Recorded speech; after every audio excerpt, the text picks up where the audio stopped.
something. You got it right. So I was like, that's how I feel right now. So Michelle and Juheun, how you guys doing today, bro? Good. How are you?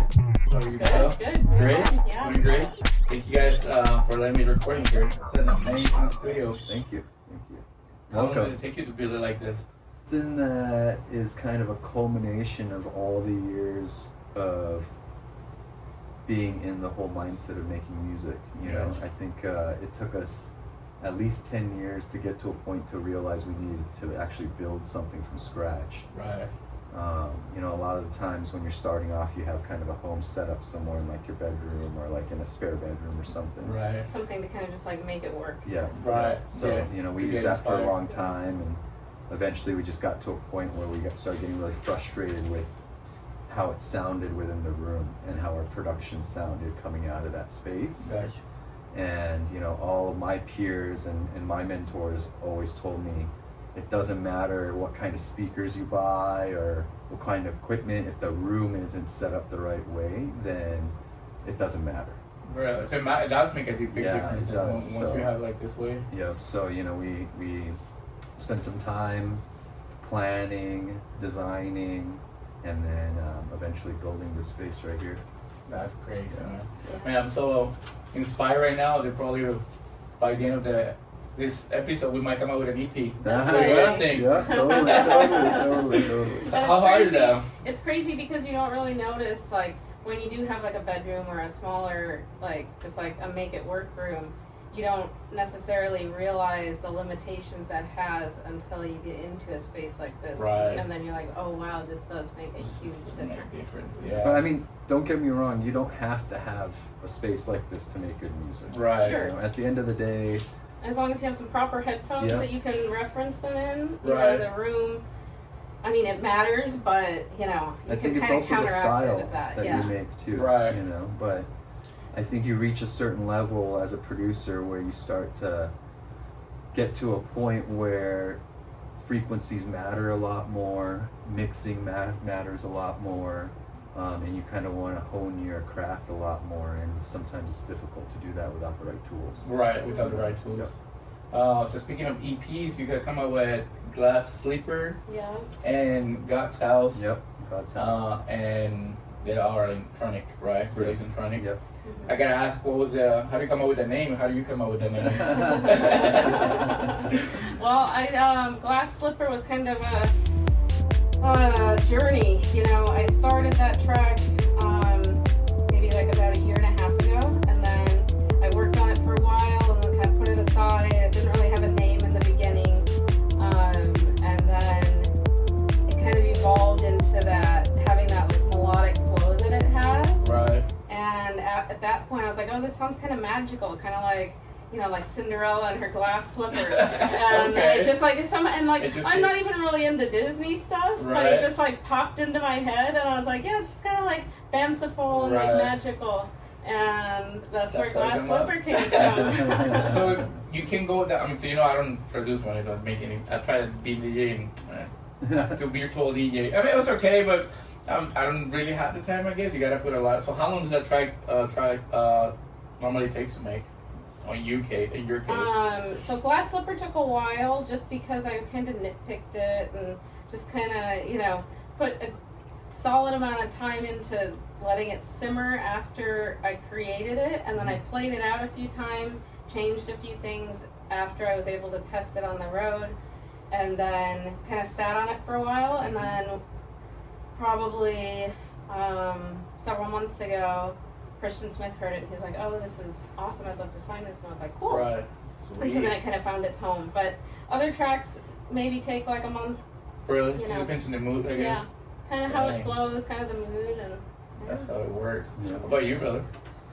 God's house. It's a very driving track. Thanks, man. Right? Thanks, Yeah. thanks. So much energy. Yeah. So much energy. Yeah. it's Originally, great track. it was meant to be more on the raw and hypnotic side. Okay. But magically, Beatport put it into peak time. Okay. So that's where it's sitting. But I think it actually, now in hindsight, hearing it, I think it does have a place in peak time. Right. It's a little bit more stripped back than your typical peak time track. Right. But it does have a lot of those peak time elements with the melody that's in it, with the vocal that's in it. And that's kind of my style. I like to kind of keep one foot in peak time, one foot in hypnotic and raw, and kind of more stripped back stuff, and kind of skate the line there. Right. But God's House, that originally came from an old '90s techno track called it's called House of God. Oh, okay. Yep, and it was really popular back in the '90s. And I'm a huge vinyl junkie. I have a huge vinyl collection. Dang. And so that was one of the records that I used to play. So, after producing the track, I usually produce the track first, and then once I'm like 90% at that point, I'll kind of figure out what else it's missing or what vinyl bits need to go in there. Right. And that's what kind of happened with this record. At the end, it was like I just kept hearing that vocal in my head for some reason. Right. And I was like, I gotta go get that. So spent some time finding the record in my collection. I think I was looking for it for like a week and a half. Yeah, that's cool. Dang. Yeah, it was somewhere buried. I couldn't find it. Finally found it. Sampled it, recorded it, Right. and then used just that vocal bit. They got Chelsea. Yep, and then put that in there, and it just magically worked. Sometimes tracks like that, you're not forcing things, Right. So things kind of come together magically, and I think that's kind of the beauty of how it turned out. Right. So. How hard is I guess is it hard for you guys to send it to like a label, or not really? You just kind of send it to, how did it end up on Tronic? You send it to? Yeah, for me personally, after working with Cian on Octopus for so long, Right. One of the things that I learned from him is a lot of relationships built within the industry Right. are kind of your resources on how to get music out there.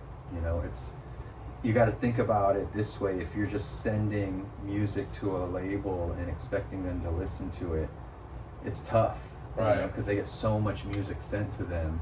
And then you got to also consider they have their own roster of artists that are consistently releasing on the label, Right. So getting to know some of those other artists that are on the label, going to their parties, supporting their music, Right. that's how you can really get a leg in, Right. and get your music heard. And that's kind of how that materialized with my relationship with Christian Smith, Right. and the label Ontronic and stuff. So Gotcha.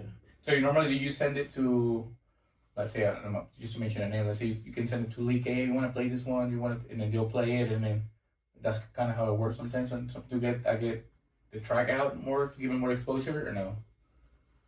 A little sometimes. It can go either way. Sometimes I feel like a track is like finished and that I want to send it out and get some of my peers' feedback if they can road test it and kind of give me some feedback from what they see on the dance floor. Sometimes I feel like a track is finished and I want to keep it super quiet and secret until I get it signed somewhere, and then kind of go from there. So it kind of depends on the record. Right. And it, we do have a good amount of peers in the industry, so it's always nice to get people's feedback when you can. Right. I saw yesterday. Well, I guess that one is already out through Richie Hunting, or no? That one's not through actually Richie. the B-side to Glass Slipper. Yeah, Fluid. And right. he's been supporting that a good amount, That's which amazing. is awesome. Right? Yeah, it's Yeah. nice track is to fire. see. Yeah. Track is And it's fire. crazy because that's the B-side, I Right. expected like Glass Slipper to be a bit more impactful because it is kind of, it's a powerful song. Right. But Fluid actually is one of the tracks I spent a little less time on. Right. And it really flowed and came together, and the response on that one has been really good. So Yeah. it's rewarding to see that on a track that I Right. didn't spend as much time on. It's interesting. Yeah. It's always the tracks you don't spend a lot of that's what I time heard on before, are the right. ones that do really well. It's because Yeah. I feel like it's because you're like not overthinking it. Yeah. Once you've sat on it for a while, you start overthinking it, and then suddenly, nothing sounds good. Yeah. When you guys were working on the I guess on your track, Glass Slipper, on the God's House, do you like to be by yourself, or do you like to be by yourself? Do you like kind of brainstorm? I generally like to work by myself. We do collaborate now and then. It's nice to have somebody here that I can be like, hey, what do you think? Right. How does this sound? What do you think of this? But generally, we do work separately. Okay. Do you prefer that? Suit them? Yeah, I mean, we try and keep things separate, I think, because we don't want our sounds to influence each other too much. Right. And, since we both produce techno, Right. I think, having solo sessions helps us get into that mindset to keep sticking with the certain vibe and style that each of us are known for. Right. But just like Michelle was saying, you know, we do collaborate, not in the sense of collaborating on a track together, which might happen in the future. Right. But it's more so, like Michelle said, just having a second set of ears to be able to come in and listen to it fresh after you sat there for 10 hours doing the same thing, you know. For a 16-bar loop after that long. And then it's nice to have somebody who hasn't listened to it all day. Right. Because you're just stacking layers and layers. And, you know, I'll go into the session when Michelle's in there, or Michelle will come into my session. And when you have fresh ears, you're just like, oh, that doesn't need to be there. Right. That doesn't need to be there. Keep that. And you're just making these quick decisions without feeling emotionally attached to things. Right. And that's what the danger of working on a song too long is. You get emotionally attached to certain parts of it or the whole song. Right. I mean, I have projects I've been working on for 5+ years. No way. That I'm just I'll open up once in a while and just work it and play it. But same thing, you know, I'm just so attached to it that I can't just move on from it. Right. But the ones that I'm just like 1 week in and out, right, those are the ones that end up getting signed, you know, and those are the ones that end up coming out. So it's like a mental and they seem battle. to like speak the most to people, which is so interesting. Yeah. And that's what happened with, I guess, people with creativity. Like, what? I don't really do things like that, but like when I do flyers, and then I ask feedback from my brother, and my friend is like, nah, man. And I'm on the back end, I'm like, bro, I like it this way. So I'm like, I'm surprised. I'm still. My brother, he's like, bro, I'm not even gonna give you my opinion because you always do whatever you want at the end. So I would just upload whatever, and he's like, he didn't, but he does. But it's good to have a good, I guess, feedback. But maybe I have my heart headache, so I just kind of. Like for me, I stopped naming my songs. You stopped naming it? Yeah. Okay. And I don't name my song until I'm done with it now. Okay. Because I've noticed when I start a song and I'm like, oh, I'm gonna call it this. Right. I get attached to it now, you know, because the song has a name and it's like a child, right? You know, like a baby, right? But if you don't have a name and it's just like ID69 techno raw, right, that's like one of 69 other tracks that I've been working on, so I don't have like a connection to it emotionally. That's a really good, I guess not an idea. Well, I guess it's an idea or like way to look at things. Yeah. Because you don't really have I guess a name attached. But once you name it, you know, you can waste a lot of good names on tracks that either don't get signed or that you never end up doing anything with, and then suddenly you've wasted all these great names. Yeah, and you're like, oh. Dedicating my life to late nights, loud beats, and not enough sleep. It's a good question. It's a good question. It's a good question. Yes. You know, when I lived in New York for college, I think that was my first experience with like a proper underground scene. I was like 18, 19. And I went to my first like warehouse party and I was like, oh, this is interesting. And, this is where in New York? Okay. And previously, I'd played music when I was younger, like piano and like, you know, general instruments. So I have a bit of a musical background. Right. And I started going to a bunch of underground parties and kind of experiencing that scene out there. And having a bit of a musical background, I was like, oh, this is something that I could see myself doing. You know, I see these people like making music, producing music, playing music for other people, which all kind of like aligned with things that I've done throughout my life. Right. And at that time, I just kind of started learning how to DJ. I was mentored by a few people out there who kind of showed me the ropes and kind of, you know, got me into the scene and whatnot. Right. And after that, I moved back out here, which is where I was raised originally. Just where you're from, Phoenix? Okay. Yeah. And kind of got into the scene out here. Right. Finished at Arizona State University and was continuing to DJ. And then it was the recession when I graduated, and so there wasn't like a whole lot of jobs, and like, so I just kind of kept on doing the DJ thing, and I was like, I think this is where I kind of want to be. Yeah. Right. Mm-hmm.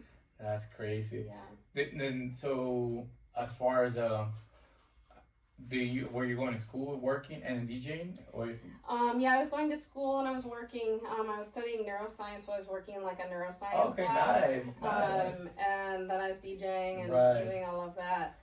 That's cool. And so I just I kind of realized that I didn't really want to dive down that path of going and continuing on with my education for like getting, you know, a doctorate or whatnot. And music just kind of always had been like a constant in my life. And I just felt like the scene as a whole was such a positive force for so many people and brought so many people together. Whether it was like, you know, if you don't speak the same language, if you don't have the same views or you know, political alignments or whatever, like everybody can just come together on the dance floor. And that was just such like a beautiful Impact. thing. Yeah. How about you? And this girl took me to my first rave. Man. And just like Michelle. Who was playing? Do you remember? I do. I can tell you exactly who was playing. And actually, just like Michelle, I've got a musical background. Grew up playing piano. Okay. And back then, my passion was more in the arts, drawing, painting, kind of more on like photography, cinema side of stuff. And went to my first party, and Bad Boy Bill was playing, and DJ Dan was the headliner. I remember DJ Dan for sure. So they were both the headliners. And I remember standing on the dance floor, and Bad Boy Bill comes on, and I just was like, what the is this? This is crazy. I'm just looking around. People are just in their own world. Like, he's just controlling the crowd. People are sweating. Like, I'm like, this is nuts. This is so crazy. And the rest of the night, you know, I'm just exploring this whole new dimension that I didn't even know was around. Because back then I was more into like, you know, hip hop and rock, alternative music and that kind of stuff. So to see this whole other side of this music, I was just thrown back by it, you know, and that was the moment I was like, this is what I'm gonna do. Like, I'm doing this for the rest of my life. I don't care what it takes. I don't care how I get there. This is what I'm focusing on. Dang. And I grew up in a small town, Albuquerque, New Mexico. Okay. So, you know, growing up, I'm just like, I got to get out of here. Like all through my teens, I'm just like, I need to move as soon as possible. And that was that moment when I was like, okay, I'm going to use this as a chance to get out of here. And so I found out where Bad Boy Bill was from, Chicago. You know, back then I was really into house music, and I was like, that's where I need to go. That's where I need to go to Chicago. No way. I need to learn how to mix vinyl. I need to buy vinyl. I need to buy turntables. I need to do this. Man, well, you were all in. I was all in. I went, and luckily at the time I was working for a company that allowed me to transfer out there. Okay. So I used that as a means to get out there. And once I was out there, I was basically following Bad Boy Bill to all these raves and clubs and just really soaking it in, you know, in the heart of house music, you know, underground house, Chicago, you know. And at the time, I'm just like a rave kid, you know, I'm just raving, you know, I'm just partying, you know, and along the way I'm learning DJ, I'm learning the industry, I'm realizing what the point of a DJ is, why vinyl, why turntable, like just soaking all this information in. And then after a few years being out there, it was just way too cold.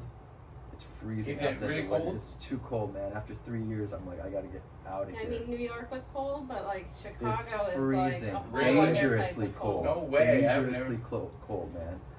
And I can tell you the day I was like, I gotta get out of here now, is on the radio. It was like the middle of the winter, like January or something, and the DJ on the radio was like, do not go outside if you're a man and use the restroom, because it will freeze. Really? And yes, no it will way. instantly freeze. And I was like, I gotta get out of here, man. So that's when I moved down to Arizona and to Phoenix, and you know, since then I haven't looked back. It's just been nonstop since. That sounds kind of weird. That means you do not go out. It's dangerous. That's how dangerous it is, bro. Feels like Alaska there. When I lived in New York, like it gets really cold there, but not like sub-zero. And it snows a good amount there, and like so you're used to like bundling up and stuff. I moved back here many years later. We're working with CN and Octopus, and we get booked in February at an Octopus warehouse party in Chicago. and we go. And it was the coldest it's this ever been in polar history. vortex No way. thing. It's the coldest it's ever No been in way. Chicago. That's We wild. step off the plane and we step out of the airport, and I like inhale, like I breathe in, and my lungs just instantly felt like they were freezing. It was negative 30. dangerous. Like the Yeah. temperature was negative 30. You know, Yeah. one of my, I guess, Bone not chilling. dreams. I've been trying to move to like Alaska, right? Uh-huh. Not trying, but Yeah. I'm like, I kind of want like super cold. Sure. But then everyone says, but you haven't experienced like what's Yeah, cold. Yeah, it's Cold wild. is cold, man. Like, yeah. That's crazy. Yeah, Yeah. but then you come to Phoenix and it's the total opposite. It's Right. super Really hot. Right. But- What's it, how did you guys get here ever? Like What's- 120? Yeah, sometimes Fahrenheit? Yeah. 124, 23 sometimes. It gets Yeah. super hot. Like, Dang. yeah, but I would rather take hot over cold, to be honest with Really? you. Even though both of them suck, I think after being here for this long, I would rather choose this over cold. Really? Yeah. How about you? You know, I'm kind of the opposite, Um, but I don't want like Chicago cold. I Right. really don't like being hot though. Right. So like the summers out here are real rough. So really, like, And- same thing in Dallas, we get like 110. Yeah, and it's humid out it's there. hard. Right. Yeah, when it's humid, and it gets humid here too. Right. So like during August and September, it's humid and hot. Right. So So one goes out. yeah. Yeah. That's crazy. It is crazy, Yeah. man. So one thing that I forgot to ask you, what was the first, I guess, equipment that you bought in here? What was the first one in here? I think I want to say it's the top one, Yeah, right? this The guy. sub fatty. the little fatty, right? Yeah. Is that what it calls? Yeah, the little fatty, not sub This fatty. guy, Sorry, yeah. the little fatty. And Okay. you know where we got that from, actually? Where? Yeah. We bought that from CN. No way. Yeah. It was Damn. that synth right there produced a lot of his lead sounds from when Octopus was just Like the like- original. yeah, right, Octopus right, right. release. all When the he had the early Warehouse stuff from series, no? CN. Yeah, Even yeah. before that. Really? Like Medicine Man Yeah, and like all those like, sounds came from that Yeah. right there, That's man. Yeah, wild, in and man. out, like ins Yeah. out. yeah, You know, if you put it in eBay, you might get some good money. Yeah, right. I should have him sign it. You know? Right, so that's what I was thinking. I was like, did you sign it? Yeah, we That's bought that from him when he crazy. still lived in Barcelona. Okay. Before He moved shipped to it out America. here. Yeah. No Yeah, way. shipped He's it out down in here. the States now. Mm-hmm. Yeah, I think he's in Miami now. Yeah. Dang. But yeah, like that's, when that opportunity came up, I'm like, we gotta get this. Right. But you What was we the can't second sell one it that you now. guys We gotta got? keep it Right. forever. Well, I you want know? to say this was the second one in here. Yeah. We've gotten rid of a few other ones, but Right. in here, this is the second. When you get rid of them, why is the reason? Just you Space. got Just space. Space. Yeah, Really? space, or You sometimes just get an upgrade, I guess. something new will come out. Sure. If something new comes out, Right. you sell something that maybe you don't use as much anymore, Yeah. or that you're finished sampling. Yeah. You know, If we had after a while. unlimited space, we'd probably just Keep everything. push it over to the side and fill it in. So when you guys moved together in here, how do you guys come up with, I guess, with the circuit series? I guess is that like a collective mainly? Or how do you, Yeah, how do you guys it's an define event that? company. An It's an event event company, right. But it's evolved beyond that at this point. Right. It's turned into a collective. We have resident DJs: Jorgen, Mullen, Zero, First Elemental, Lifter. Okay. Me and Michelle play once every 2 months or 3 months or so. But we're behind the scenes, behind the and scenes, doing right. more of that side of stuff. But We started it in like 2011. yeah, 2011. What is Yeah. it? Y'all going into? What is it? 2025 next year. 2025 will be what? almost 15 years. 15 years. Yeah, we've been doing it. That's wild. But it man. wasn't really until after the pandemic that things really Like started picked up. ramping up. You Right. know, everything before that was just kind of more like low key club events here and there. Right. Not as consistent. But we we were were still aiming to push that Yeah. sound out here and to kind Right. of give light to an Yeah. underrepresented sound out here. That's Right. the other part. Phoenix back then, 2011, They there had was no no back- techno. Mhm. you know, Right. Yeah, it was here, but it was really underground. you know, Right. And every festival, every club event was booking house or bass house or Mhm. EDM. Right. And so back then, in 2011, even 2010 maybe, we might have been playing around with the idea, but it was small. Right. Sometimes we'd throw a club event and it would be like 5 of us. Right. The bartender, the manager. Oh wait, us now when you two, guys started you know? it, oh yeah, I feel the same way, Yeah. man. I mean, It's like, but you gotta Stay start consistent. somewhere, and it keeps you humble, And right, now that things are, Consistency is key. for Yeah. sure. now that things are getting more popular with underground. Yeah, I mean, techno, now you it's type in starting to get ChatGPT circuit and it immediately pops you guys out. Oh, That's wow. yeah, That's cool. Yeah, I looked it up That's earlier. cool. Yeah. cool. So- You made it. Yeah, that's good, man. I mean, how he knows us. Right? Yeah, if you, I mean, that's when I came in for the interview, I was I'm gonna put in circuit. Who's the people behind circuit Yeah. music events, and immediately it was just told you Wow. guys saying it was like. It tells you guys setting the ground for the techno and all that stuff. So Well, that's if the good. robots know Right? it, you know. Right. I do want to. I got something that's called. I got more questions to ask about circuit, but I have something. I guess interactive. Okay. So if you got, if you want to put the thread on the Instagram that I make for you Okay. guys with Okay. pictures, and then we go one by one Okay. Cool. and see, and then we're gonna. So I'm gonna show those pictures on the video, and then you guys tell me what's the context behind. Okay. So I think the first one is yours, right, brother? So it's you and Michelle playing. Yep. That on this, I guess a red room. It looks like. I think Yeah. that was What was that? in Tokyo. Yeah, I think so. Is that At okay? Boom? At Womb. Oh yeah. That was this year. Oh really? Yeah. Nice. That was back in March. I want to say we got the chance to play. Was it in like a tour you go wine, or it was Yeah, just one gig? Or? we went for one. Was it 2 gigs or 1 or 2 gigs? I don't remember. One gig. But one gig, but we went out there more kind of like a little vacation too. I Okay, think. that's good. I mean, yes, you guys to play. That's the is that one of the biggest venues? Yeah, That's, would I mean, say. that's what I One hear of all the the most DJs known playing. ones, Most for of sure. them, right? And Drunken Kong, our friends Right. actually run a monthly there. Monthly Okay, party okay. there. Are do they live up there? Yes. Okay, I think okay. they can, Yeah, yeah. So they invited us to play the night. Nice. And me and Michelle, we normally don't play together. Right. I never see you guys play Yeah, together. it's a very special thing. It's something that we talk about, and if it's someone that is asking us that we, I guess, Doing If it's a section good friend of of Right, a ours, or like friend we or feel that someone the like event that. is something where we Special. can, create something really special. Right.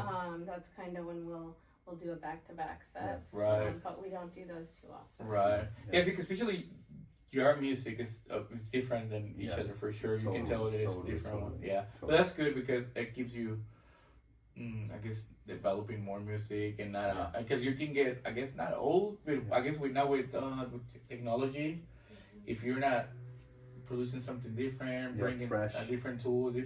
I mean something fresh, Yeah. then Yeah. you just get trapped with the Totally. new technology. Totally. Yeah. Totally. And how about the other one, man? What do you think of the other one? Let's see the other one. The other one, it says Mix Mac. Yep, that's the Mixmag Brazil cover. That's nice shots, man. You went up there to take him, or you took him here and then sent him out? We took them here, Nice. and actually, photography and video is kind of like a little hobby that Did I you do do? on the side. Okay, yeah, so nice, man. You did a really good job. Thanks. We Yeah. staged it. We wanted to kind of look very modern and futuristic. Right. We'll Yeah. switch up from the usual black Yeah. attire. Right. Yeah. Yeah. Yeah. This shot is nice, man. Thanks. We wanted to try and do something that was a little bit more timeless, where For you can sure. look at it 10 years from now and still, oh, that's Right. cool. Not like, oh, why did we do that? Right. It does look that timeless for sure. I was like when I was looking through the pictures, I was like, man, that looks like when was this? What year? I want to say 2020? Yeah, it was right. It was right 2021. before. Okay, You it's can not that barely old. see it in the corner there. Yeah. Oh, that's right. Uh-huh. Nice. And then this other one, it looks like you doing like a shooting as well. Yeah. So this image here, we were actually experimenting with kind of this new technology. Stable diffusion, is that what it's called? And What's it basically, do? you take images of yourself and then you input it into a computer with a certain program and software, and then it'll analyze the space Right. and create a 3D render of it, essentially. Okay. And it was an idea that we had originally planned to do for a music video. Right. But sometimes you'll do something creative, and maybe after the fact you kind of look at it and maybe it's not quite what you wanted, Always. or Right. maybe it doesn't quite work with the song that you had in mind. So we still have all the content that we shot. Right. And it'll- it's super cool content. yeah, it's Right. super cool. I mean, you don't see it. It's such a forward-thinking concept, I guess. Right. And Oh. they actually use it for the Mars rover. Okay. On Mars, so they can map. Oh, out okay. the Really? landscape and Okay. stuff. Yeah, I was so- thinking it was more like what was this guy's name that did Solomon and GTA? Yeah, like Something GTA, similar to yeah. that? It's more like pixelated, Okay. so it kind of looks matrixy almost. Okay, Yeah, nice. It's like so- a similar concept. Yeah, very Yeah. similar concept. Maybe you yeah. come out with that next year. Yeah, 2025. I think it when the time is right. Then Right. it'll come out, right. Right.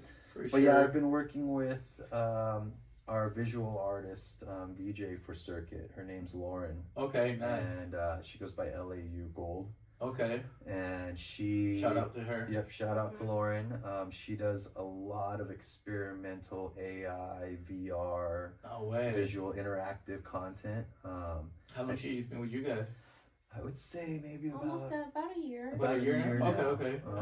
You know, we're always pushing her to like push the envelope and see what Right. she can do. And you know, she actually works with ASU and teaches some stuff over there as well. Nice. So that's where we got the idea from originally, because that's where she works with the Mars rover. And doing all Okay, that okay, stuff, nice. right? So Yeah. you know, combining the technology with the music stuff together just made That's sense. crazy. And then now she's, you know, one of our resident VJs and super cool. Yeah. Yeah.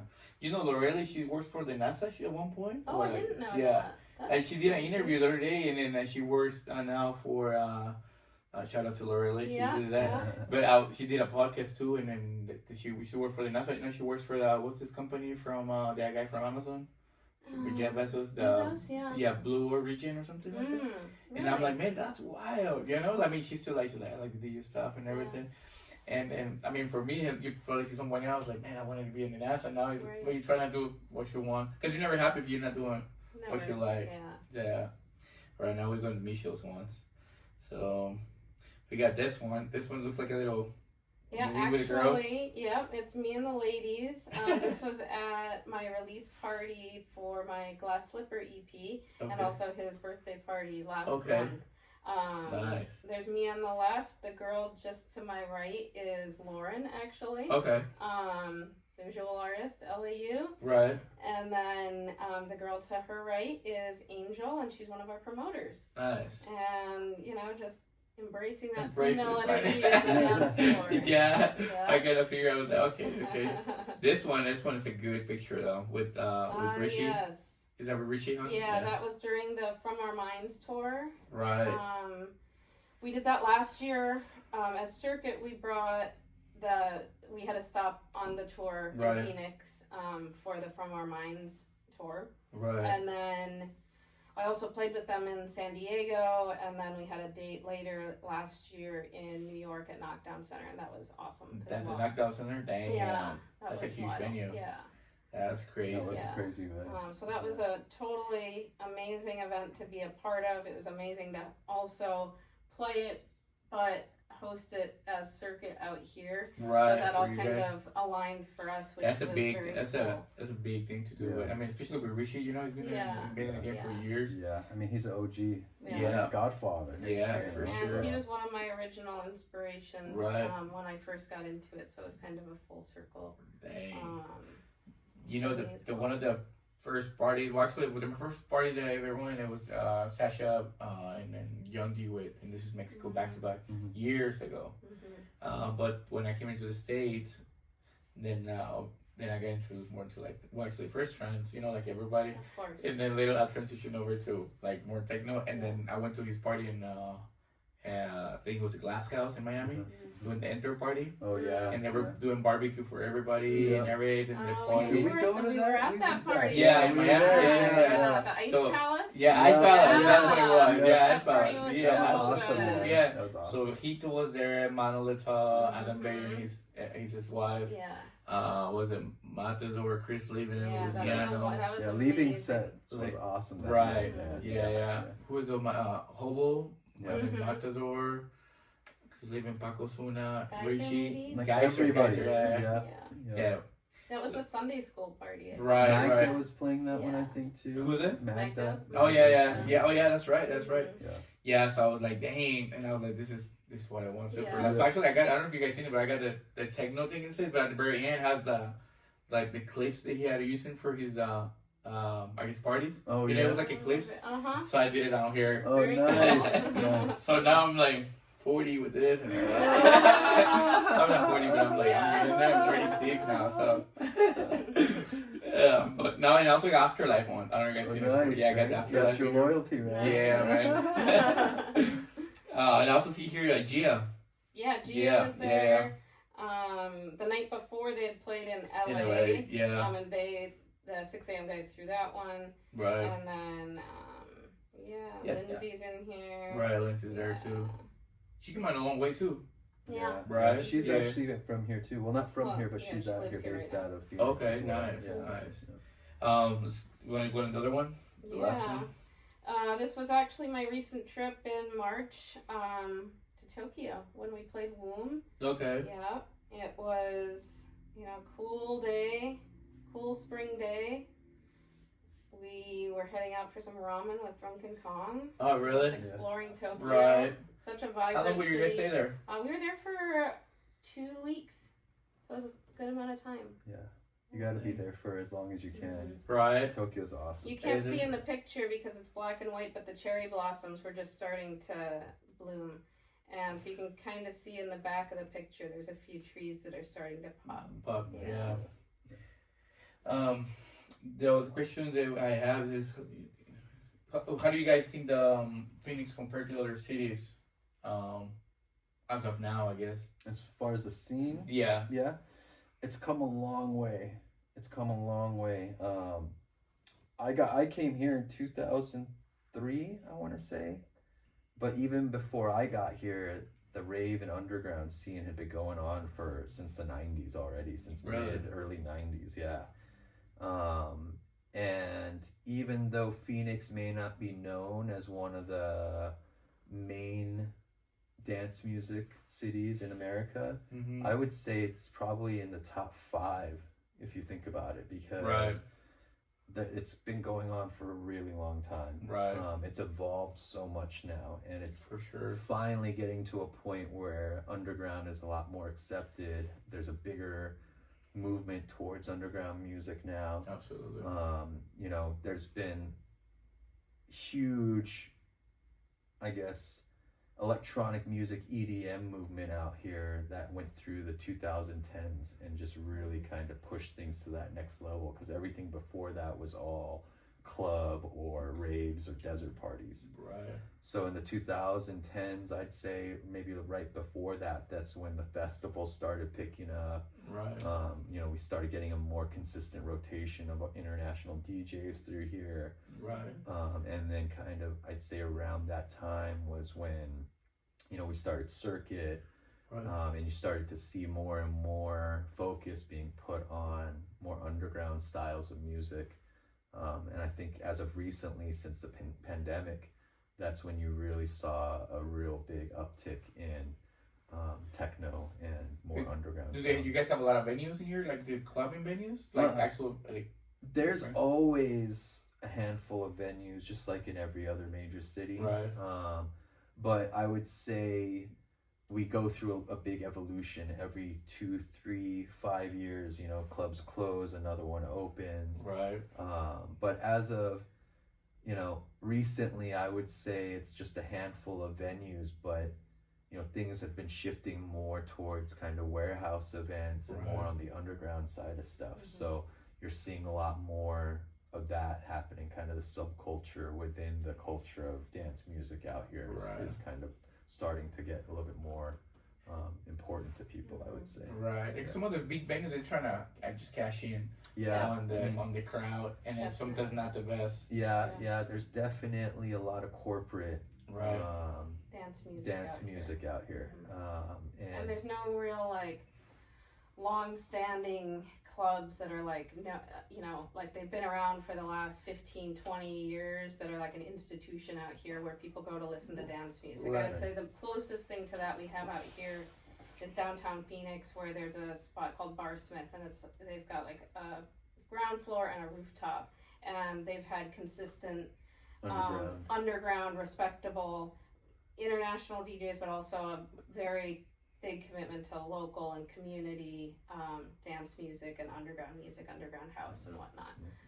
I would say that's the closest thing we have out here. I mean, that's kind of why I would categorize Phoenix as being in the top 5, because we do have that commercial corporates that's pushing Yeah, dance pushing music. it. You know, you look at LA, you got Insomniac. Right. You know, you look at some of these other cities that are bigger, like New York, They got Miami. tech There's support up there. all For sure. that one company that's pushing things on more of the corporate level. That's kind of just the money machine. Right. But then you have things that evolve from that. You know, you have, you know, more focus being put on the underground from other promoters who are more focused on the community side of stuff, that are keeping an ear on what's happening in the underground internationally, For sure. and not just what's on the radio or what's on Spotify or TikTok or Right. What's being you fed know. to them by agents So, or, yeah. you know, the Right. machine. Yeah. But without the machine, None of it would be none here. of it would be here. Yeah. You know, as much as some people may not like it, you know, that's why it has a leg to stand on, you know, because it introduces younger people to dance music. Dance music, You in know. general. Right. Right now there's a big movement towards hard techno, Right. and some people, you know, I know they call it the new EDM. Yeah, I mean, it's turning into that a little It bit. is, for because sure. it's Right. it's what is catching and grabbing the attention of the younger people, you know, the kids And that more like a broad crowd. Yep.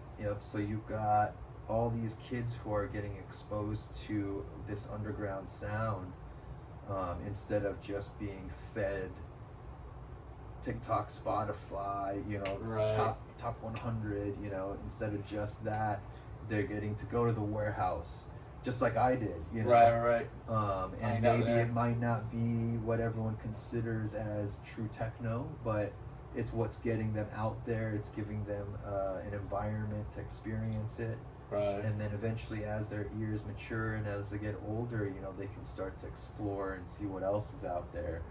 And I think that's kind of one of the biggest driving forces in helping things like Circuit survive, you know, and helping other promotion companies like Techno Snobs out here, you know. As I said, is how many I guess big promoters are in here right now? They're doing.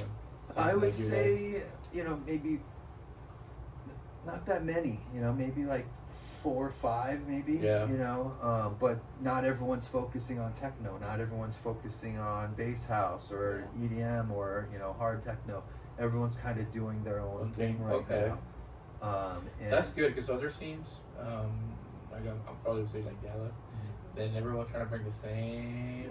I mean, you know, we went through that same thing too. You know, Yeah. I think it just it's part of growing as a scene. Right. You go through these phases where there's a lot of politics that come into play, and Yeah. then And it's like everybody's doing it for one reason, because they like this certain type of music, but then some people decide they don't want to work with each other, or some, you know, personalities is. clash, things clash, you know, emotions clash, and then suddenly it's visions 5 change. different crews Yeah. out of one Yeah. that Yeah. now all want to bring the same music, because nobody stopped Right. liking the music. They Right. just decided they They didn't just want to don't work wanna with get one But another. you know, the one consistent is the people on the dance floor don't give a about any of that. They don't. Yeah. They don't They care don't. who. They just want to go is- out for a good vibe. They just and want to some go good out music, and, you know, whether just like it's we all did. Right. You know what I mean? Like, they don't care about any of that, and a lot of that politics of dancing is more on the back end of the people who are kind of running the show and that side of stuff. And, you know, the scene and the industry is big enough for everyone to be in it. Right. But in smaller markets, it doesn't feel that way because there's only a handful of venues that are available.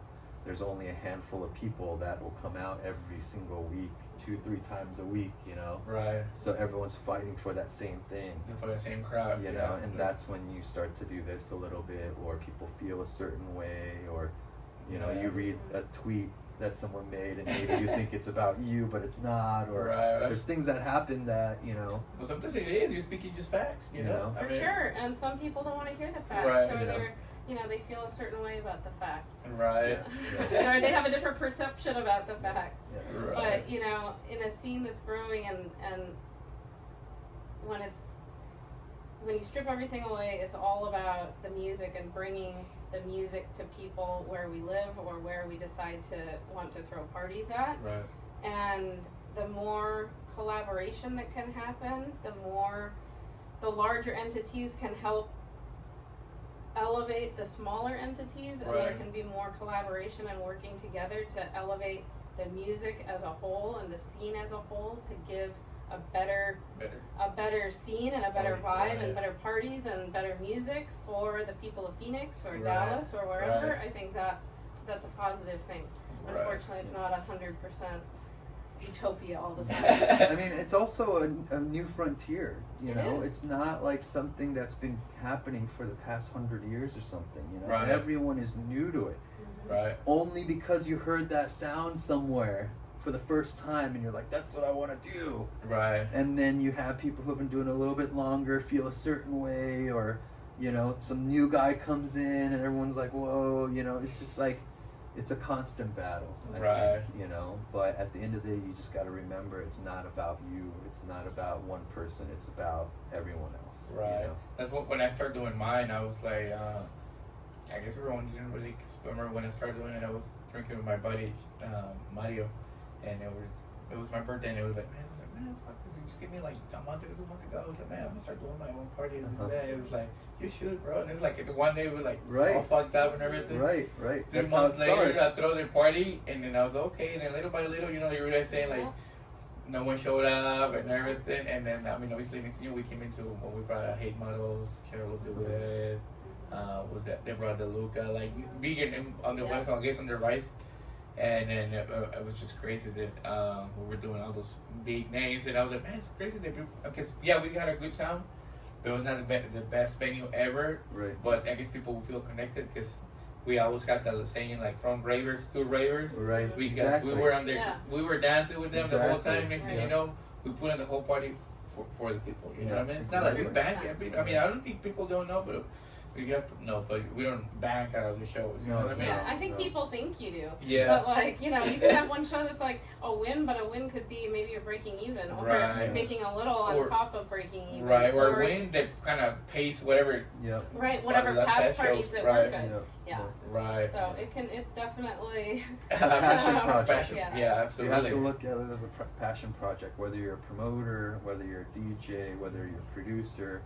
You know, the first 10-15 years might be a passion project. Yeah. I mean, the whole thing may be a passion project. Forever. It might be for your whole life. I think that's a key element is making sure that you don't forget why you got into it and the reasons you got into it in the beginning. Because, you know, I never got into it thinking I was going to throw parties. Right. But I moved here where there wasn't really adequate representation for the type of scene that I've experienced elsewhere in the world, New York or Amsterdam or wherever, and you come out here and you're like, well, why doesn't that exist out here? Right. You know, why isn't there this like safe space where we can go and just like lose ourselves on the dance floor? Right. And so we were collectively like, we need to create that out here. Right. And so then you just kind of dive down, you know, wanting to create that experience. With your friend, you should do it. You know, and there it create goes. this And all of a experience that sudden you had somewhere else in the place that you live for the people that live in the city that you live in. Yeah, that's why I remember when I think the biggest party we had was never at the Luca. Never at the Luca, maybe. Well, towards the end we have way more because by then we already create like more scene, and you know I reached out to like get some press out. Yeah. So we got a lot of press out too. That's probably what we got cut to because there was so many press out. It was not really underground. Yeah. So we got Mix Mac and back, Over DJ underground. Mac, and then throwing these guys bringing this and everything. And you know what's funny? Starts to hit the radar. The funny thing is that we come out of the DJ Mac and Mix Mac. Only maybe 4 people. They're still, I mean, going with me on the picture, but I wasn't one of the pictures, but everyone else is there. Except myself. So we were like, I was talking. I was like, bro, that's crazy. They all like the pictures. They're not even part of the crew. They're not part of the crew, but they're just not involved in anything. Yeah, that's crazy. So what? I guess for a local DJ from here, what do you guys rotate residents, or do you guys give the opportunity to other DJs to? Yeah. How does that work when, let's say I want to play at your party? Do I send you just SoundCloud? Hey man, what do you think about it? So if you got time to listen to it. So we like to internally, I guess, cultivate DJs within our group. Okay. Because so you become a promoter and then you little by little start. No, you know, we just like with Circuit. Me and Michelle have a very defined idea of how the sound should be, right? And because of that, we had a very hard time finding DJs locally that fit that sound. Right. And that's why at the beginnings we kind of had to, you know, almost find DJs that were kind of our sound and then work with them and, you know, develop their sound, almost like you're coaching them. Not necessarily coaching, but, you know, just kind of getting them to understand the type of vision and environment and vibes that we're trying to create at all of our parties. The flow throughout the night. Right. From like Yeah, 9 you cannot p.m. go 1 Yeah. 50 at the beginning. Right. Totally. And Totally. that's you know, one of the things that has been very, very questioned lately, you know, because Right. of how fast the headliner plays. So, you know, openers think they can play at 150, thinking Right. the headliner's going to play 180 or something. Right. You know, but we come from a generation where it's really important to us that the vibe of the night builds over time. That's how it's gonna be. The beginning of the night needs to complement the middle of the night. The middle of the night needs to complement the end of the night. Right. And same thing with the DJs. You know, we want to make sure the guys that are supporting the headliner are supporting the headliner. You know, they're leaving room for the headliner to come in and smash it. Right. There's like a compliment in sound. And, you know, at the beginning, we had to play a lot of our own shows because we needed to kind of help people understand that vision and help them understand that, no, we're not just trying to not let anyone play. We just want to make sure that it's within this, you know. And the importance of the progression. Of why, right? Right. So, you know, a lot of our resident DJs are more internal where, you know, they were fans and they would come to our parties and they started, you know, playing around and messing around with DJing, and then we saw some promise, so we kind of take them under our wing. Right. But then again, there's been other DJs that just fit our sound right away, you know. So and you know, we do take SoundCloud links. Yeah. Right. If the sound fits, you know, then we explore their social media a little more, see if the sound is consistent throughout their, you know, all of the gigs they play, because everybody can say, oh yeah, I could play this sound that you're looking for. But we're kind of looking for DJs that, well, not kind of, we are looking for DJs that stick to whatever sound they're trying to hone, you know? And I think that's really important, is finding your sound and sticking to it. And if that's consistent and their mix is consistent with something that we feel fits like a progression of a night or would complement a headliner, then we would definitely start working them into lineups. And then, you know, after a while, if everything's consistent and whatnot, then, you know, the resident thing can kind of become more of a topic of conversation. When people ask us about submitting, you know, mixes to play a show, we always ask them to make a mix of what they think should be played for an opening set. Okay. Because anybody can put together a headlining 1 to 2 a.m. you know, top 100 Beatport set. That's just gonna smash it, you know. Especially now, nowadays with technology. Right, exactly. You know, it's a lot easier now. You know, there's ChatGPT. tools out there to help you build a set for me. build the perfect set, right? Have you asked something? No, I mean not that you asked, but I'm gonna ask. I'm gonna type it in and see what it does. It would probably do pretty decent. Decent, yeah. But when you ask someone to prepare a set like that, if it kind of pushes them outside of their comfort zone sometimes, because they think automatically we just want to hear what they're about. But that's not what we're trying to hear. We're trying to see if you can help fit what we're trying to build with the brand and you know, the vibe and the sound and, you know, all of that. And, you know, if that mix is consistent and it really, you know, hits a chord with us, like, wow, that would be a great set right before somebody, you know what I mean? Because we're always constantly out there planning on who we're going to bring next. You know? So, you know, we're 6 months in advance right now, you know, as far as who we want to bring and who we're doing. Absolutely. So when, you know, someone approaches us like that, we're already thinking like, that mix would be great before, you know, like a Pleasure Craft, or that mix would be great before Christian Smith or Drunken Kong, you know, and that's kind of how we do it, because if you can show your flexibility with that, then everything else is easy, you know, then we don't have to sit here and talk about why did you play 150 BPM at 9 p.m. You know, those conversations aren't even there anymore. You know? Yeah, I guess some of the locals, I guess they're trying to get their name out or get, I guess, adding to like a collective, they get excited. That happened to me quite a few times.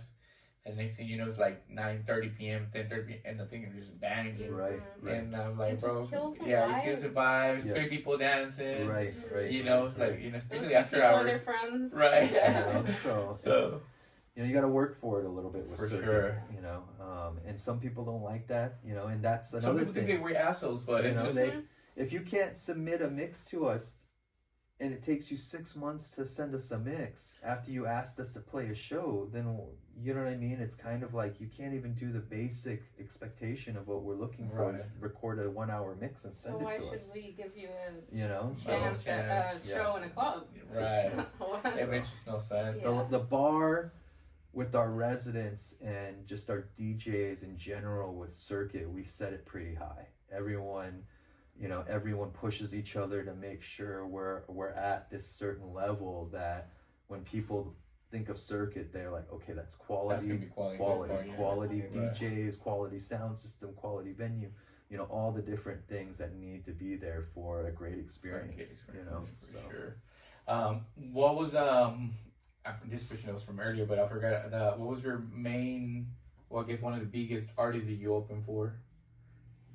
That you remember, like you said, oh shit, that was my not my breakthrough, but like Pleasurecraft, you say he opened for Data. Yeah. Mhm. That was wild. That's interesting. Yeah, that's very interesting. Yeah. Gosh. You don't have to say he's the best, but I'm saying like one of the names that you think that was the for biggest at that time. I would say probably one of the times I opened for Green Velvet was pretty good. Okay. Nice. And he my sound is obviously very different Very from different, Green for sure. Velvet.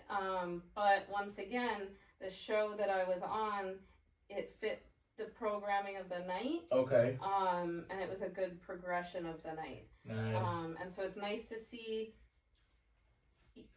considering that they're two separate styles, Right. that they still complemented one another. How hard is very that to? well. Because you're opening for Green Velvet, and you don't really play, or like from other DJ you play different. How hard is that to pick your sound? I think it's pretty easy. In my mind, I kind of I think of the energy that I would like to feel on the dance floor before seeing somebody like Green Velvet, and then I kind of translate that into the music that I play that I feel good about. Right. And then it just kind of aligns. Yeah. How about yours? That's an interesting question for me. If you have a few, then you can name it. I mean, I would say I've had the opportunity to open up for a lot of DJs. Right. Because before I was doing techno, I was focused on doing house music. So Right. I have another alias that I started playing. Yeah. And I've had the opportunity to open up for everyone from Tiesto to David Guetta. No way. To That's wild. top 100 DJs in the past 20 years, I've probably opened up for like 85%. No of them, way. right? That's crazy. But the biggest DJ in my mind that I got to open up for was Bad Boy Bill. Because that's who made me want to DJ. So I can tell you the first time I got that opportunity and I was like, because it was like, wow, I made that full circle moment happen. Right. And then everyone after that was just like homies, It's Right. Yeah, I mean, if you get to open for Tiesto, it's still a big deal. For sure. Yeah. But at the end of the day, I'm looking at it more like I'm here to support him and make sure that when he goes on, it's popping. Right. So I'm there for that job. I'm there to just focus on that, and it's not about like being starstruck or like, oh my God, I go in there very professional and trying to make sure that I deliver this opening set where I'm not overshadowing the headliner. Yeah, it could be something. Well, actually, I never really. Maybe I have.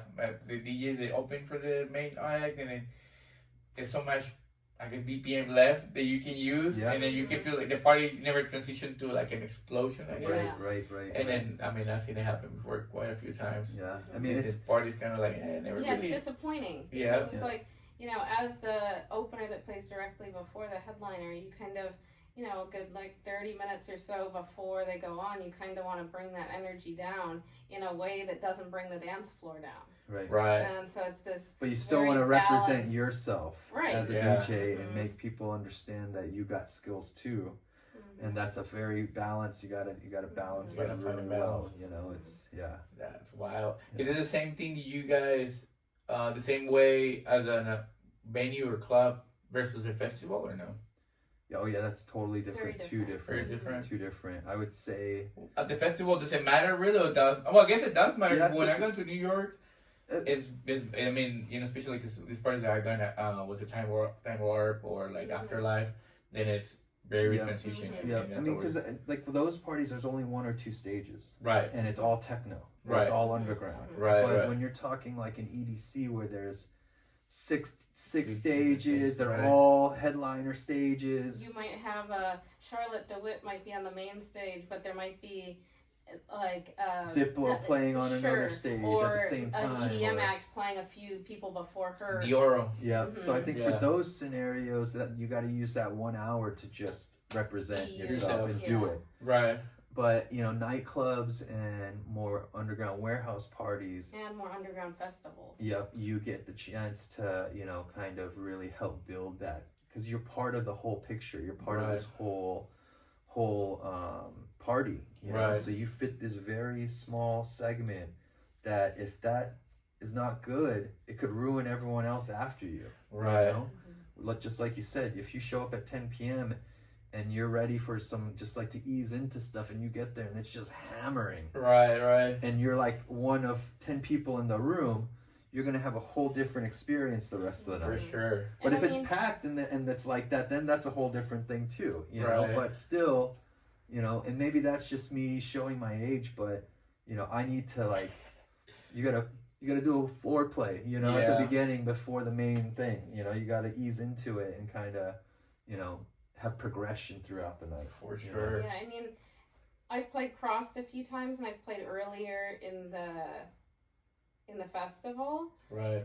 And when you play earlier at a festival, sure you want to represent yourself, but you also have to factor in mind you don't have a huge dance floor. People are coming in the gates. You Right. got bartenders that are just getting going. Right. Everybody's just kind of like settling in. Right. And like the last thing, I mean, personally, I would want, or any of my friends or Right. anyone that I know, is to walk into a festival and it's just shredding immediately. Yep. Right. You know? Yep. And so I think you have to be slightly cognizant of the progression of the night at the festival. And I think as festival organizers, they generally try to place artists appropriately throughout the time so that the artist can play the most representative of their sound and themselves. Right.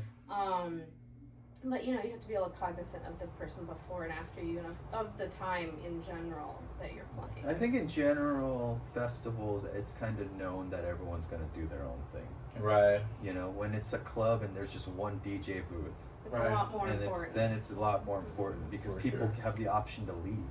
Right. If they Yeah, don't like 'cause- it, I'm going somewhere else, you know, or I'm going to go home if I'm not feeling this. But at a Right. festival, you're there. Yeah, You're we not spent- leaving. yeah, I you spent spent- $400-500. Right. I got day 2 tomorrow. Right. You know, and so this one person shredding it at 4 p.m. isn't gonna send me right, home. I'm just gonna walk to another stage. You know what I mean? So Yeah. that's the other part is people have the option to go to another stage. So Right. if you're not playing and you're not reading the room or the dance floor, Right. then you could totally clear it out to the point where you're just playing by yourself. You know, even if it is early. Yeah. You know, so Mhm. That's crazy. Yeah. Have you ever guys thought about maybe a one-day festival through with a circuit? yeah, we definitely. There's definitely plans. You For know, sure. we want to continue to push forward and see how far we can take this stuff. Yeah, I think this as my vision. I think the one-day festival. That's. I mean, I'm trying to say what the money is, but that's Yeah. kind of what the money is. You know, Right. it's Yeah, just yeah. a little bit bigger, maybe 5 artists. Yeah.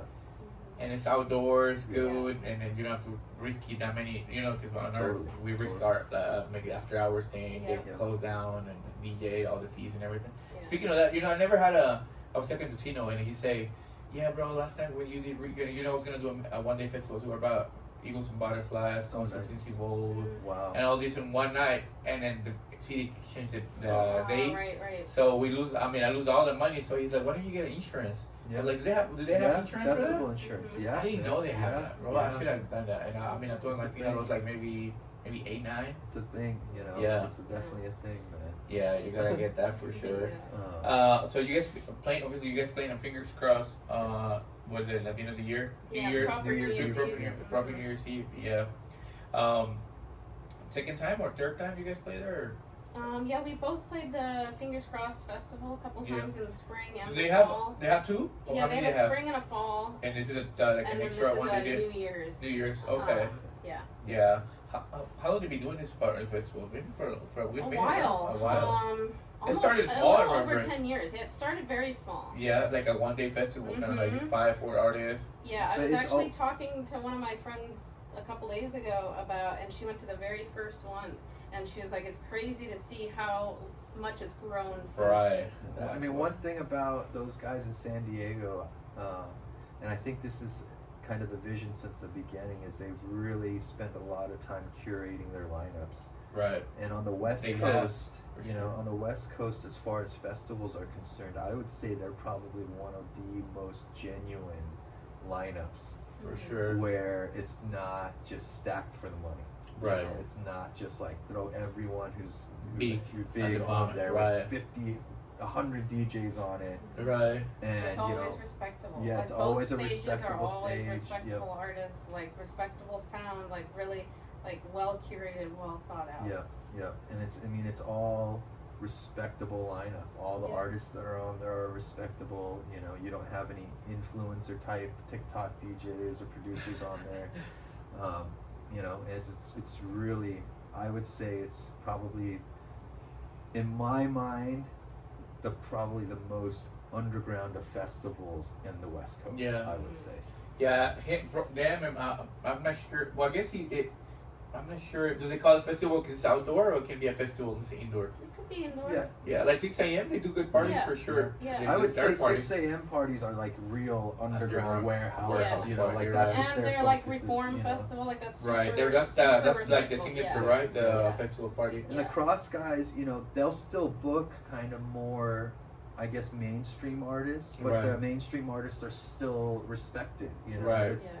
like they'll have someone like Deadmau5 play it, or Right. they'll have, but he'll play it as his alter ego. You know, his Mhm. techno alter ego, Right. or they'll have Green Velvet playing, Mhm. or who else? I mean, they have Fatboy Slim playing. You know, Right. like these are artists that, in my mind, are, you know, they're not just selling out. They're OGs. Yeah. They've been in the scene for a sure. long time. You know, Carl Cox. I mean, Yeah. Well respected mainstream Yeah. artists that aren't just like a Just money like grab, anything, yeah. money. yeah. Yeah. And plus, it's not all ages too. I believe, right? Yeah, it's 21. I think it's 21, 21 yeah. plus. Yeah. So that's the Which other definitely thing too. helped. Yeah, it sucks for the kid. I mean, It for anyone does. they say Yeah. they're not over. I mean, under 21. Yeah. But there's other But stuff they there's can other go stuff to they to can get do. their feet wet. Right. Yeah. They And can go to then Six Flags or graduate. something. Start, Yeah. You know, just do a little They party could go to somewhere. LA to 6 Yeah. a.m. You know, there's some parties Right. that they do that Yeah. are underground. You Yeah. know, like totally. One other question that I had was, is there any other productional techniques that you guys using other than? I think I saw. Was it you? I think I saw it. That you touched like a little plant. Was it you? Yes. Yeah. I was like, yeah. That was fun. That was a fun project. This company called Playtronic reached out to me on Instagram, and Okay. they make these interfaces, like, for lack of a better word, that can be controlled by electric waves in like your hands or like anything that's like living Right. that has, you know, electric It's- current going right. through it. And basically you hook the little clips up to the little interface device that they've created, and then you hold on to it with your hand and then you connect it to something else that has a current, whether that's a person or a plant Right. or a fruit, and you close the circuit, and then you're able to, and then I connected mine to my computer, linked it in through Ableton, and linked each plant that I had set up around me to a different sound in That's Ableton, and then I wild. basically triggered the sounds and played a song live from scratch by touching the plant. No way. Yeah. That's wild. Yeah, and it's like crazy to explain it. Right. Yeah, Yes. I mean, like- it's like when you try to explain techno to your Right, it's family. like, yeah, you it's know? like, it's like totally new. It's like a science project almost. Right. Yeah. And so to That's- try to explain that in like a way that makes sense is just it's Can crazy. you drew like a song from there? Or Yeah, You did? I did. Oh, okay. Nice. It's on my Instagram. There's a reel. I did a collaboration Right. with them, and you can kind of hear it. No way. That's wild. Man, Yeah. technology has evolved too much. I right? actually worked with our visual artist Lauren during that time, and she hooked her computer up to my computer, received the MIDI signal from my computer for like the BPM and the things that were being triggered, Mhm. and then she had a visual playing that was triggered by the Through the MIDI lens? signal, That's and then we crazy. spliced that in through the reel, so you can see it in the reel image. Dang, Yeah. I'm gonna repost it. Yeah, you should. Dang, It's cool. I'm gonna do it for sure. How about you? You have anything you're using different other than I the studio? just got this new device. It's not necessarily a controller. It's kind of like a synth / controller. The new Ableton Move. If you're familiar with the Ableton Push, the controller that Ableton put out, the big one that Nicole uses, Richie uses. Richie, what's it? Rebecca uses. Yep. So it's that one with a lot of the grid pads, right? So it's kind of a small version of that just came out. And during my DJ sets, when I'm using Tractor, I always use the machine. Okay. And for layering drums or sampling percussion, putting that on top of the mix. Right. And as of recently, I swapped that out with the Ableton Move, which is super cool because it's Cool. independent. Right. So all the sounds are coming from it inside, whereas the machine was triggering sounds in the computer. To the computer, right? So this is like literally almost like its own synth. So it's got drum machines, it's got synth inside of it. And it just goes straight into the mixer and then links up. Is it smaller? Yeah, it's about that big. Yeah. Okay. Yeah, it's nice. It's like on the go kind of thing. Yeah. I remember when I brought Rebecca, somehow with the luggage, somehow her luggage got lost where she got the other part. Oh wow. Yeah, and then she got here and it got here. It still got here before she left, Uh-huh. so we had to rent it somewhere else Yeah. and all that. And I'm like, man, I didn't know it was that many issues when you coming that far or like. Yeah. I guess the jet lag and all that Yeah. stuff. I mean, that didn't happen to me the other day, but I did when I went to, was it LA? I came in Denver, and I got to LA, New York, and I think it was 6 hours difference. It's Yeah. because 3 hours fly, Yep. and then 3 hours Yeah. changes again. And Yeah. I'm like, the whole day is gone already. Yeah. I was Yep. just spending. Yeah. Yep. Yeah. So there's a lot of things that happen when you on the road now. This That's is why funny. having a tour manager is so important, especially when you have multi stops on the same tour. Right. Their job is to make sure everything is running smoothly. Yeah, it's know? hard for And them for sure. If you're by yourself, you're thinking about your gig, you're thinking about my hotel, you're thinking about I gotta eat, yeah. I gotta be somewhere for an interview, I have to do You all have to these keep things. your schedule aligned. And make then sure if you your don't miss flight anything. is missed or you're Yeah. delayed, then now you got to think about There's how that ripple affects effects. everything. Yeah. So Yeah. having on a top tour of having to manager- perform. yeah, Right. So and then you're hungover on top of that. You know what? What was earlier when we went to the hiking on the way back, and I was like, I'm so thirsty, and I was like, okay, I want a beer. I was like, man, I don't want a beer because I still gotta go to Denver. Uh-huh. And I was like, that's probably now all these things. I never really went on the road, right? So Right. now And I'm you're like, thinking about now all I'm the thinking- things. Yeah. Yeah. So I was like, that's probably some people some of the DJs don't drink no more. Yeah. And like I guess if you're coming from overseas, Yeah. Mhm. you don't want to drink and then miss out a fly and Yeah. everything. It's hard to party and drink and tour. That's one of the hardest For things to sure. do. Hardest things to do. Let's see. I think Yeah. what advice would you guys have for anyone that is trying to, I guess, break through or come out as a DJ or like maybe even do shows? Since you guys been so successful so far. So for so long now. If you have the passion and you have the tenacity to not give up, that's what's going to get you through the hardest times, because there's always going to be hard times. Whether you want to be a DJ, whether you want to be a promoter or producer, you're going to reach a certain level where things get really tough. And those are the moments that you have to realize why you're doing it. You're not doing it for the money, you're not doing it for the fame, you're doing it because of the music and you want people to dance. And Right. those are that is what gets you mentally through those moments that are challenging. Even going through the airport hungover and you got to get there, and knowing you got another gig to go to make people dance and be happy. That's And what that you're supposed to pushes. show up and have 100% A game. Yeah. That's at what that pushes second you night through, party or that you know? third night party that you have to play. Or when you lose Right. money on a show. Yeah. And That's you're the like, worst, that's right? the worst, and you got another show coming up, and you're like, man, I don't know how I'm gonna do this, Yeah. but you always figure it out, Yeah. and that's the thing about these kinds of passion projects is you'll always figure it out. If you have the passion and you have the drive, you will figure it out. And that's probably the biggest advice I can give. So, Right.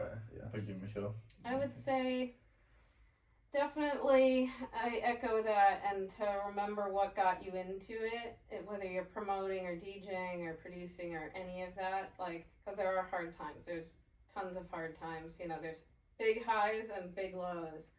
And so being able to remember why you got into it and not just be like in your head about, gosh, this sucks, or, when the lows are low, everything is about you. But then you kind of have to like remove yourself from that and, realize it's not just about you. It's about what got you into it in the first place, which was the music and being around people that were like-minded.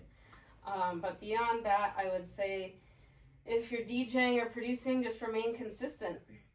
It's hard, especially in this day of like social media and having to do promoting yourself, be a photographer, be a social media expert, be a producer, still try to learn how to DJ, all of that stuff. You have to wear so many hats.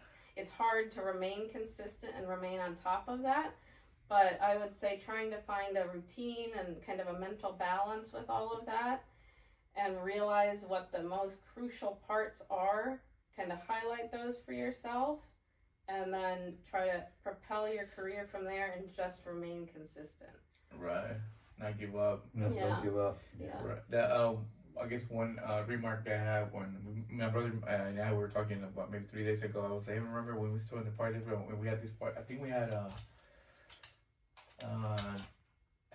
Detroit Techno Militia or something like that, and then I think Rufus is all played somewhere. But then normally all the people will come out from right, but somehow they went to like an extra after hours party. They come out with, bro. We had like 4 or 5 people or something. And like maybe like 8 probably. Wow. They walk in and me and my brother, I was like around that, by 2:30 in the morning, maybe 3, if no one is coming, you screw it out. No one's coming. Yeah, I remember that. I was like, bro, remember when we look at each other at the eyes, we're like, fuck, bro. Yeah. You know that feeling, right? So I was like, it's awful, man. It's awful. It is It's awful. it's soul It is crushing. awful. It's That's when you awful. really got to dig deep and remember why you're doing Yeah. this, 100%, and try not to like beat yourself up about it too much, but it happens. Right. It's a lot. Like, It happens more than not. right. Right. And like you're in it, and you're like, gosh, I know this isn't even going to be the last time this happens. Right.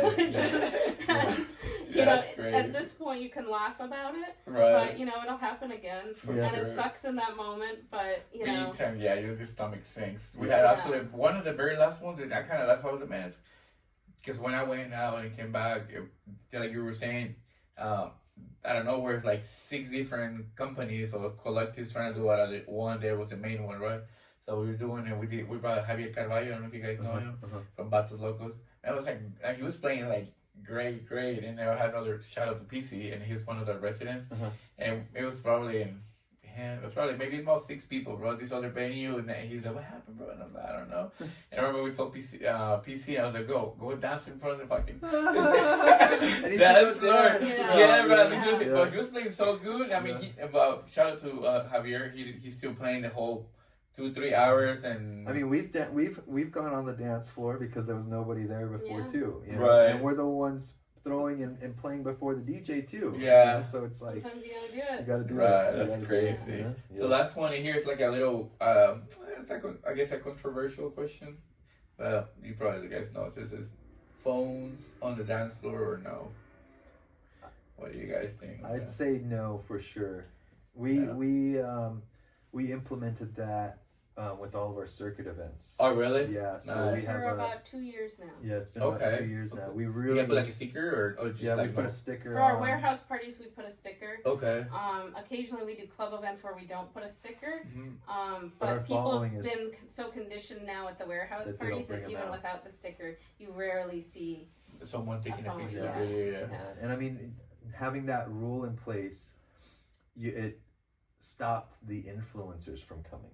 Right. So that was the biggest thing. Other than, people taking their phones out, we noticed that when that rule was in place, you don't have the people who are just there to say I'm here at the Here, party. right. You know what I mean? Right, and right. that's what most people are doing. They just want to prove that they're at this party.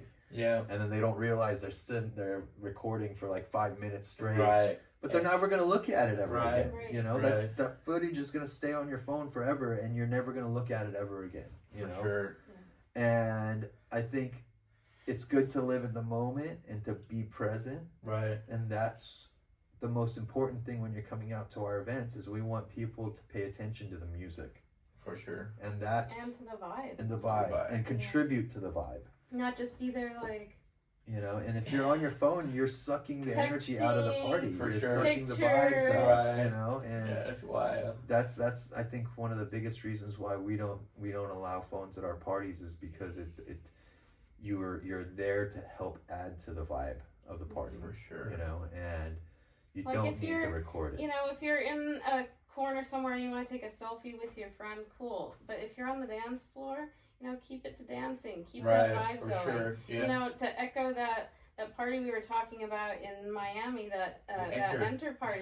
Right, Like nobody had no like one that wasn't had- even a thing no, I back remember then. it was not you a know? thing. Like, Yeah, that, yeah. like people didn't have their phones out back then. For That wasn't sure. even a thought in people's mind, and the It's vibe because just we didn't like have cell phones back then. Right. Just Yeah, kidding. no, we did, but we didn't have I guess And what was the it, cameras iPhone or were whatever? I think it was. I crappy. think maybe iPhone. It wasn't. Yeah. We didn't have Instagram then. Yeah. Bro, We didn't have a Instagram. platform Right. to make us, and that's the thing. to make us want to share That's it. the thing. That's the problem. compare it with People what other are people are doing. using their phones at the party because of the apps. Right. Because they want to put it on Instagram. Right. It's not because they want to. Right. Because if Instagram wasn't there, we wouldn't have a reason to do that. Right. And that's Just trying to grab another. attention. Yeah, and that's Yeah. another thing that right now is kind of influencing a lot of negative aspects of going out and partying and going to the club and going to the warehouse is these apps are controlling everybody to Mhm. a level where it's forcing you to want to take your phone out and take a picture or a video because you want to put it up on there so that the next morning your friends can see you were at this party, but your friends are right there with you anyways. Right. You Yeah. know? So Yeah.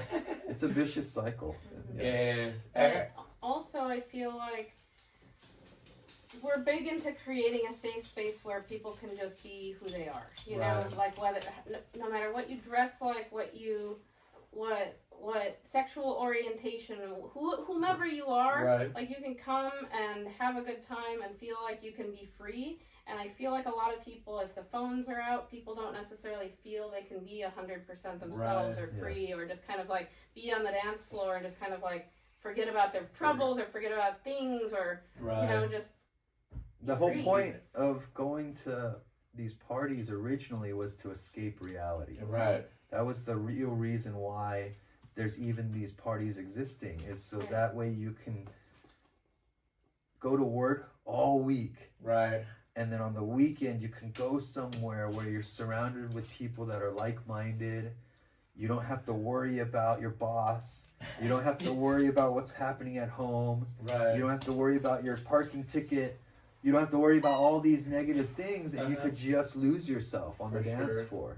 You know, and Yeah. that's I remember. I mean, now I don't know. I guess I'm getting old too, but I remember at the time that was my whole thing. Go party and then forget about the weekend. I was, Yeah, like get tired from the absolutely. weekend. Right. I was everything. I'm just gonna party on Saturday. right. yeah. At the time, this club was Lizard Lounge in Dallas. Yeah, It was Lizard open Lounge. Yeah. Oh yeah, Yeah. I remember. I played there before. You played there? I played No Lizard way, Lounge. bro. Yes, Yeah. yes. Now they turned it down. No way. Yeah, that's Crazy. an that's an institution. yeah. Bro, that's an institution. Yeah. Dude. I think that I'm not 100% sure, but what I heard that the owner bought some percentage from Eagle Blue. That's what I heard. Wow. I mean, Yeah. that was one of the first electronic dance music clubs in Yeah. Texas. Yeah. Originally. For sure. You Yeah, know? I didn't even know that one time they brought Richie Hunting there. Yeah. Years Wow. ago. Yeah. I'm talking about when Richie was probably upcoming. Yeah, yeah. I mean, So I remember seeing like DJ Irene. Oh, yeah, I just remember her. slamming Yeah. the shit out of that place, and it's just packed. You know, Right. like that place, man. That's not gonna be there anymore, man. Yeah. so Yeah, that's crazy, man. So I mean, we're pretty much done. I think I don't have any more questions for you guys. You guys want to add anything? Anything that is upcoming from you guys that you guys working on other than you? I know you're playing. Was it 2 weeks or maybe a week? Yeah, a week from today actually. Right. I'm doing a party downtown at that venue I mentioned, Bar Smith. Okay. We have a party on the rooftop, and I'm celebrating my birthday there. Okay, nice. That's your birthday today? The following Monday, so my birthday's the 23rd. Okay, Christmas, nice. Almost Christmas. So is it the same? Almost in the same month? Your birthday? No. He's November. In November. Yeah, Okay. I'm December. Are you Scorpio? Scorpio. Are you? Oh, yeah. Okay, yeah. good. Man, me too. That's why we get along. That's why we get along, man. Right? That's wild, man. So But yeah, I'm playing a 3-hour extended set for Nice. that. It's a so circuit that should party. be- circle. Yeah, I noticed that. Yeah, okay. And next up after that is Finger Proper for New Year's Yeah. in San Diego. How about you, brother? Just a finger cross coming up? We or what do you we got the New Year's proper, New Year's Eve. I just got done kind of a crazy month with the 2 releases back to back. Right. With God's House and then Darkness that Darkness. just came out on Unity Records. Unity Records. Right. Shout out to everyone supporting that. It's currently #1 in Hypnotic and Raw, the Dang. D Unity remix. The so remix. That's we're really, crazy. we're Shout really out to stoked the about Unity. that. You know, yeah, shout out to D Unity. And then there's actually a 3rd release, a Tronic VA Okay. compilation that came out too on that same day, so that's also out there. Dang. So it's been more studio focus and music focus for, sure. me. And then so New Year's will be the next one, and then we're currently working on the next Asia tour. Okay. We're Nice. looking at April, May, I think, for that. And then a bunch of scattered dates through the U.S. as well. Gotcha. What are you guys doing your own, or you got through an agency right now? Right now, with the Asia stuff, a lot of that is just internally. Okay. Nice. Just through relationships and that kind of stuff.